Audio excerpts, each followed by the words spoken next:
പോകുന്ന വീണ്ടും ഒരു മലപ്പുറം കാഴ്ചയിലേക്കാണ്. പൊന്മള ഗ്രൗണ്ടിൽ ഗോകുലുണ്ട്. ഗോകുലെ, ദേ അവിടെയൊക്കെ ബെറ്റാണ്. ഇവിടുത്തെ ആരാധകർക്ക് എന്താണ്, വല്ല ബെറ്റുണ്ടോ അതോ വേറെന്തെങ്കിലും സർപ്രൈസുകളാണോ നൽകാനുള്ളത്? അനില, മണിക്കൂറുകൾ എണ്ണി കാത്തിരിക്കുകയാണ് ഇതാ ഫുട്ബോൾ ആരാധകരെ. മലപ്പുറം ജില്ലയിലെ പൊന്മളയിലാണ് 3:30 വേണ്ടി കാത്തിരിക്കുകയാണ്. കഴിഞ്ഞ 2 ദിവസമായി ഫുട്ബോൾ നടക്കുന്നുണ്ടെങ്കിലും ഇതാ ബ്രസീലിന്റെ കളി എന്താണ് തോൽവി ഇന്ന് വട്ട പൂളക്കൊമ്പ ഞങ്ങൾ 3-1 ജയിക്കും. 3-1 ജയിക്കും.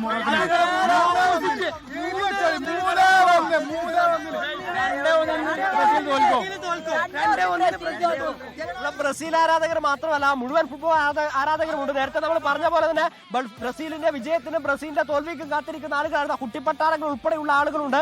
നേരത്തെ തന്നെ ഈ ഫുട്ബോളുമായി ബന്ധപ്പെട്ട കാര്യങ്ങൾക്ക് വളരെ ആവേശത്തോട് കൂടിയിട്ടാണ് അവർ സ്വീകരിക്കുന്നത്. നമുക്ക് 3-1 ജയിക്കുന്ന പറയുന്നത്. 3-1 ഉറപ്പായിട്ട് ജയിക്കും. 3-1 ബ്രസീൽ ജയിച്ചിരിക്കും. മൊറോക്കോ ചെറിയ ടീമല്ല, സ്പെയിനെ പോർച്ചുഗലിനെയൊക്കെ തോൽപ്പിച്ച്. ഞങ്ങളെ കോച്ച് കാർലോസ് ആൻസലോട്ടിയാണ്. നെയ്മറൊന്നും കളിക്കുന്ന ഒരുപാട് താരങ്ങൾ പരിക്കിന്റെ പിടിയിലാണ്. നെയ്മറിനെ എക്സ്പെക്ട് ചെയ്ത് മാത്രമല്ല ഞങ്ങൾ കളിക്കുന്നത്. ഞങ്ങളുടെ എല്ലാവരും കളിക്കാരാ. ബ്രസീൽ തോൽക്കും 100%. ഇപ്രാവശ്യം ഇവരാരെങ്കിലും മൊറോക്കോടെ കളി കണ്ടെക്കണോ ചോക്കി? ബ്രസീലിനോട് എല്ലാവരും ബ്രസീലിന്റെ രക്തത്തിന് ദാഹിക്കാണ്. പക്ഷേ ഇന്നത്തെ ജയം ബ്രസീലിന്റെ മാറ്റി മാത്രം. സ്വന്തം ടീം തോൽക്കുന്ന ആരും പറയില്ല. അതുകൊണ്ട് ബ്രസീൽ ഇന്ന് തോറ്റ് തൊപ്പിടും.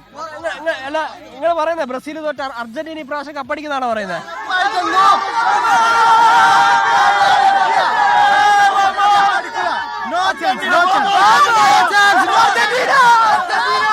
ചരിത്രം ആവർത്തിക്കും. തുടർച്ചയായിട്ട് വേൾഡ് കപ്പ് അതാണ്. അപ്പൊ എന്തായാലും ബ്രസീലിന്റെ കാഴ്ച കാണാൻ പോയിട്ട് പക്ഷെ അവിടെ അർജന്റീനൻ ആരാധകർക്ക് ഇടയിലാണ് ചെന്ന് പെട്ടെന്ന് തോന്നുന്നു. ബ്രസീലിന്റെ തോൽവി കാണാൻ ആഗ്രഹിക്കുന്നവരുടെ ഇടയിൽ പെട്ടുപോയി. പക്ഷെ ആ ചേട്ടൻ വീറോടെ പോരാടുന്നുണ്ട്.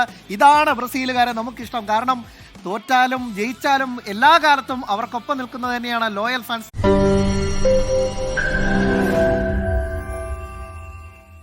ലോകത്തെവിടെയായാലും ഏത് സമയത്തും 24 വാർത്തകളും ഓഗ്മെന്റഡ് റിയാലിറ്റി പാക്കേജുകളും എക്സ്പ്ലെയിനറുകളും വിശദമായി കാണാൻ ഞങ്ങളുടെ യൂട്യൂബ് ചാനൽ നിങ്ങൾക്ക് സബ്സ്ക്രൈബ് ചെയ്യാം.